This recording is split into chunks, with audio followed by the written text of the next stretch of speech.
Okay, in this sentence we have a time shift. There are two periods of time.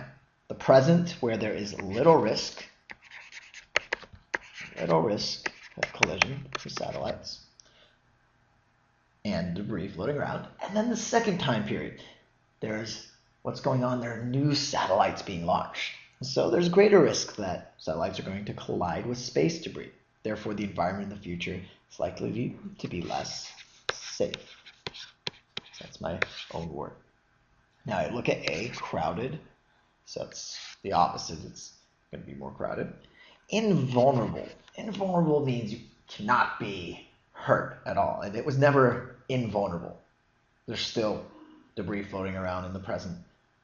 Satellites are still at risk, though the risk is little. So invulnerable does not work. Protected is a tricky one, and I think many people, if you got this wrong, chose protected because the idea of something is protected, it's safe. But is there anything doing the protection here? It's less protected. This atmosphere, or rather the orbital environment, is it protected at the present time where there's little risk? And the answer is no. It's just not as dangerous as it's likely to be in the future. Therefore, it's going to be less safe. So no one's doing any protecting. It's not necessarily protected now.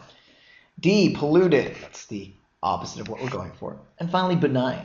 So a benign environment is one that's safe. No bad or ill is going to come. And so there's our answer. Now, if you said, hey, I thought benign, can't really use it in that context. Isn't it maybe a benign injury, something that's not that bad? But again, don't limit a word's scope just because you've seen it in certain contexts. It definitely works in this context. So the answer is E.